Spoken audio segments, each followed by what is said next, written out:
لوگوں کو اس مسجد کے اندر ایک بہت بڑے پیغام کو لوگوں تک پہنچانے کے لیے چند منٹوں میں جمع کیا ہے۔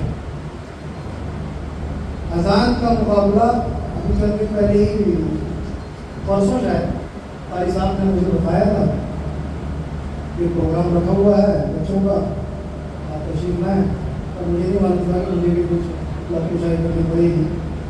بہرحال قاری صاحب کی بڑی محنت ہے، بہت جدوجہد کے ساتھ یہاں قاری صاحب اس پروگرام کئی پروگراموں کو کراتے رہتے ہیں، اور اسی میں سے یہ پروگرام قاری صاحب نے منعقد کرایا ہے۔ اللہ رب العالمین قاری صاحب کو ہمت دے، حوصلہ دے اور صحت یاب رکھے۔ اذان ایک بہت بڑا عمل ہے، یہ اذان ملت ابراہیمی سے چلا ہے۔ اس کا عمل اللہ کے رسول صلی اللہ علیہ وسلم کی بعثت میں اذان کا جو واقعہ پیش آیا ہم لوگوں کو معلوم ہے۔ کئی صحابہ اکرام کو دکھلایا گیا اوقات کے اندر اذان کس طرح سے دینی چاہیے، انہوں نے اللہ کے رسول صلی اللہ علیہ وسلم کو بتایا۔ پہلے کوئی ناقوس بجانے کی مشورہ دیا کرتا تھا، کوئی کہتا تھا کہ آگ جلا دی جائے، اس طریقے کی سینگ بجایا جائے۔ اذان کا یہ مسئلہ کافی پیچیدہ ہو گیا تھا۔ اللہ رب العالمین نے صحابہ اکرام کو خواب میں دکھلایا، انہوں نے اللہ کے رسول صلی اللہ علیہ وسلم کو بتایا۔ کسی نے اللہ اکبر کے الفاظ بتائے، کسی نے اشہد اللہ الہ الا اللہ۔ اس طریقے سے پوری اذان کئی صحابہ اکرام کے بتانے پر مکمل ہوئی ہے۔ لیکن ایک چھوٹا سا واقعہ اسی سے منسلک میں آپ لوگوں کو بتا دوں۔ ابراہیم علیہ السلام کو اللہ رب العالمین نے خانہ کعبہ کی تعمیر کے لیے مکہ میں پہنچا دیا۔ اب ان کی بیوی ہاجرہ کے ساتھ جب اسماعیل علیہ السلام پیدا نہیں ہوئے تھے، اسماعیل علیہ السلام کے ذریعے سے یہی مہینہ تھا جس مہینے میں آج ہم کھڑے ہیں۔ اسماعیل علیہ السلام کو پیدا کیا اللہ رب العالمین نے، ان کے ذریعے سے آب زمزم نکلا۔ پھر ابراہیم علیہ السلام کو اجازت دی کہ آپ جائیے یہاں سے، اور جہاں سے آئے تو وہاں چلے جائیے، ان کو چھوڑ جائیے۔ ابراہیم علیہ السلام نے کہا رب العالمین میری حفظ و امان میں ان کو چھوڑ کے جا رہا ہوں۔ حضرت ہاجرہ صلی اللہ علیہ وسلم نے کہا اے میرے سید، اے میرے سردار، تو ہمیں اس درمیان کے اندر کہاں چھوڑ کے جا رہے ہیں؟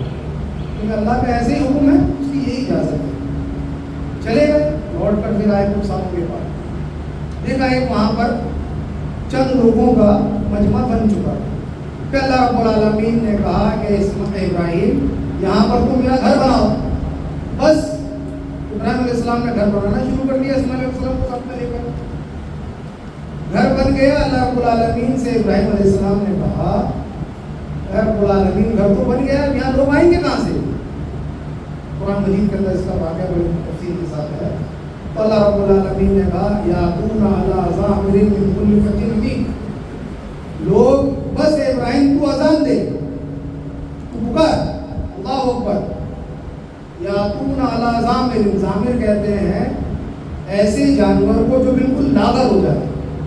عرب میں اس اونٹنی کو ظامر کہا جاتا ہے جس کے پیچھے کے دونوں پیر آپس میں ایک دوسرے سے مل جاتے ہیں، چلتے ہوئے چل نہیں پاتی ہے۔